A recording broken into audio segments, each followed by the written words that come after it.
Hello everybody, welcome back to the channel. So in today's video, I do want to speak about Javier Tebas and what he did have to say about Barcelona's current status overall. It's a very interesting statement. He also spoke about whether Barcelona can sign a brand new goalkeeper or not. We're going to be giving out the latest news on who Barcelona is looking for to replace Marc-Andre ter Stegen because he is going to be out for about 6 to 9 months. So it is a problem. And lastly, we are going to be discussing Marc Bernal's contract renewal. So let's first talk about Javier Tebas. First of all, I want to say this. Javier Tebas is a character, right? A person that transmits a lot of hate against FC Barcelona. A lot. Because in the summer of 2024, Barcelona had a huge task, and that was to reinforce their squad. But the problem is, Barcelona could not reinforce their squad in the way that they have wanted to because we have financial restrictions. Javier Tebas basically said, it does not matter whether Barcelona have $10, I only want you to spend $2 of that $10. That's basically what he has been doing to Barcelona in the past 4 to 5 years. So Barcelona could not really spend a lot, and we wanted certain players, but we could not even get, for example, Nico Williams. We brought in Dani Olmo, which was okay. It's a spectacular signing, but this summer could have been a very good summer if we only had Nico Williams to complete our attack. Can you imagine today having Nico Williams with Rafinha and Lamine Yamal and Pedri in the squad? It would be a very dangerous team. And recently, Javier Tebas had an interview, and this is what he said. Thank goodness Barcelona haven't signed more players because they would have won games 10-0. Barcelona is a candidate to win La Liga and the Champions League. And bro, like when I heard this, I'm like, dude, clearly, okay, like first of all, point number one, clearly you are a Real Madrid fan. Like the fact they had to say thank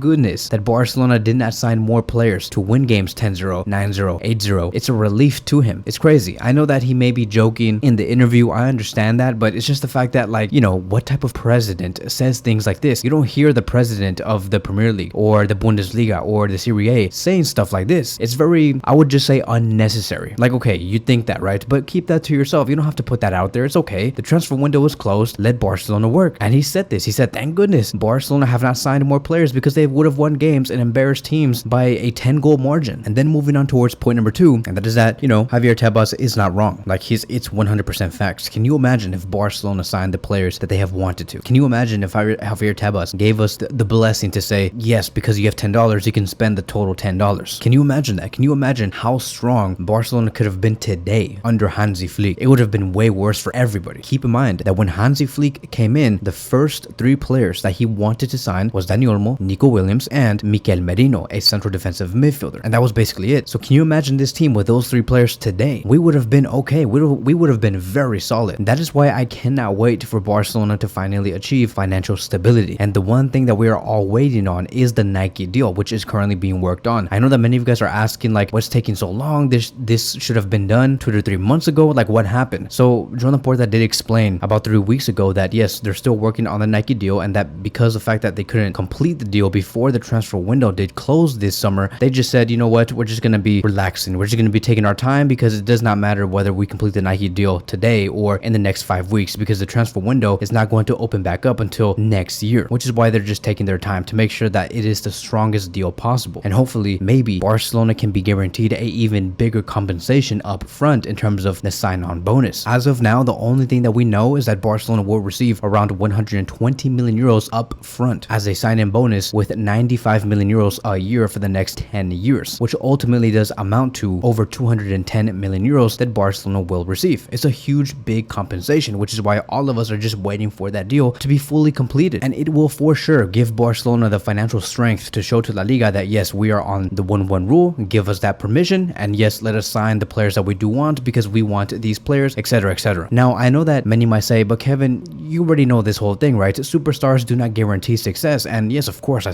said it before. I was the first one that said it here. Why do you think PSG never won the Champions League with Messi, Mbappe, and Neymar? That is because superstars do not guarantee you success. What does guarantee you success is 2 things. Yes, superstars, but most importantly, point number 2, a great sporting project under a world-class coach. If you do not have the second thing, it does not matter if you have Mbappe, Haaland, and Musiala up front. It just does not matter. You need to have the second part. Luckily for us, we can reassure ourselves that we we do have the second thing, right? We have a great world-class manager like Hansi Flick, and he's working miracles with this squad. I would even argue that Barcelona is probably the second best attacking team in the world, and right behind Bayern Munich, because Bayern Munich, simply have scored more goals than us by this point. But this team is becoming a beast. Like, I'm trying very hard to not overhype this team. I'm not trying to like say, this is going to be one of the best teams ever in the history of football. Like, I'm trying really hard, right? I don't want to sell dreams out here, but it's really hard to do that when you see the type of performances that Barcelona have been doing under Hansi. It has been spectacular. I haven't seen this type of football since Pep Guardiola's Barcelona, and I'm not even joking with you. Like,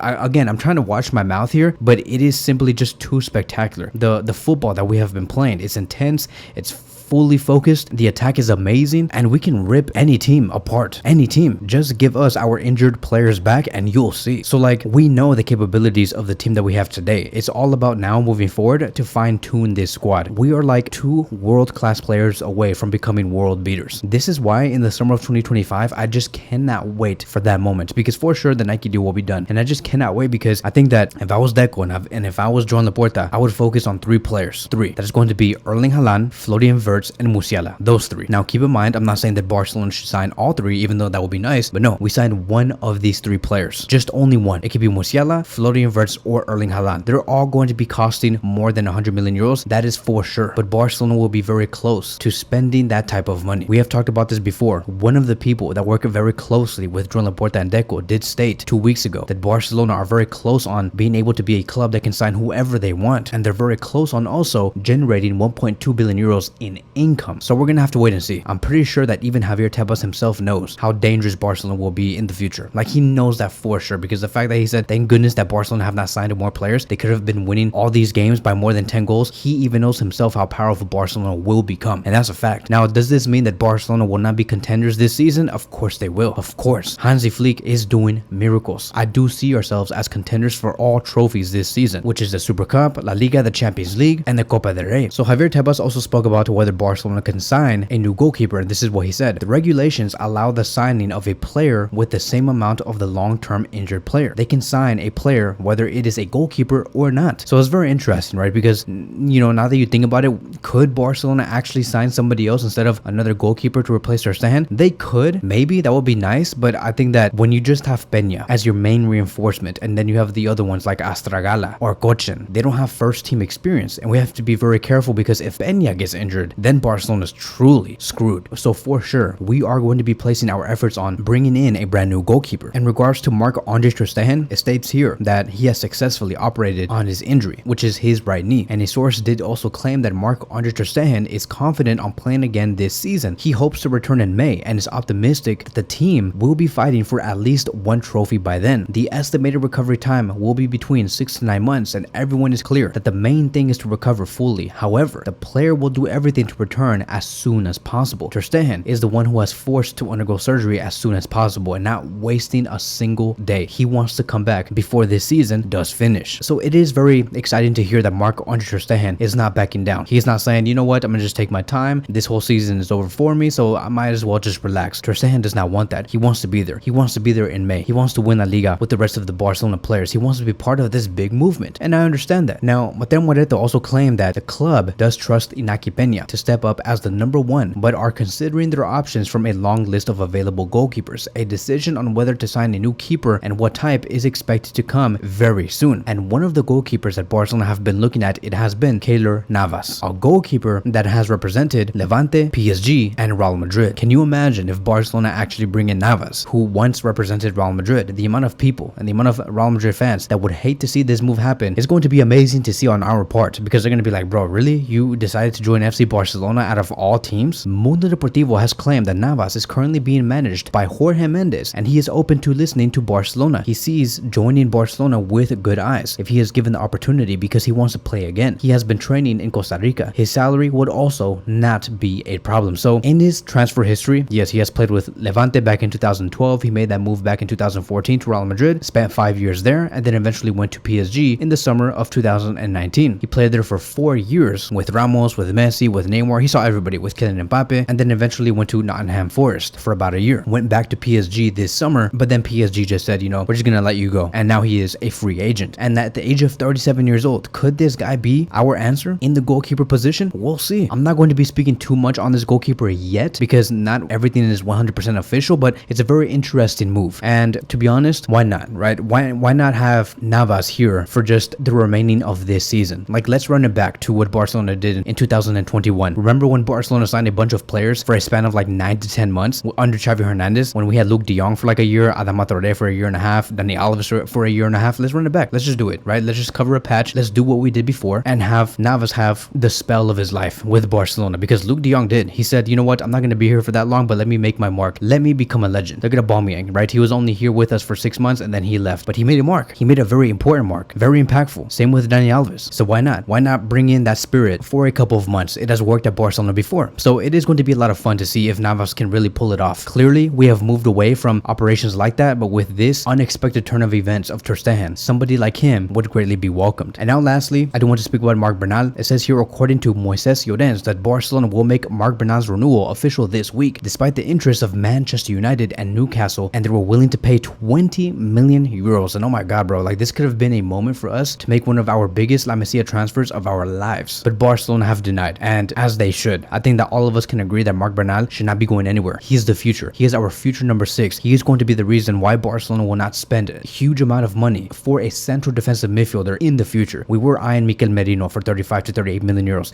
We were eyeing Zubimendi for 60 million euros. We were eyeing other central defensive midfielders that could have cost us more than 45. But Barcelona will be saving money by keeping Marc Bernal, because Bernal's emergence and his level has been amazing, and we do want to build on top of that. Unfortunately for him, you know, he went through that ACL injury. Now he's going to be out for the next couple of months. We do wish him a speedy recovery. I'm pretty sure that he's going to come back and fully firing, because you know what, when it comes to a winger getting an ACL injury and a central defensive midfielder getting an ACL injury, it's much better for a midfielder to get an ACL injury than a winger, because as a winger you need your speed, you need your pace. When you go through an ACL injury, you lose that. As a central defensive midfielder, it's not that important. You don't need the pace, you don't need the speed. What you need is the mental strength and technique, and that's basically it. Marc Bernal will not be losing any of that. The ACL may make him slower, it could, but you know who else is pretty slow? Rodri. You know who else is pretty slow? Sergio Busquets. But they are going to go down as one of the best central defensive midfielders in history. So for Marc Bernal, I do expect him to come back and to play fully the same. So that is it. That is going to be wrapping up today's video. Thank you guys so much for watching, and I will see you guys in the next one.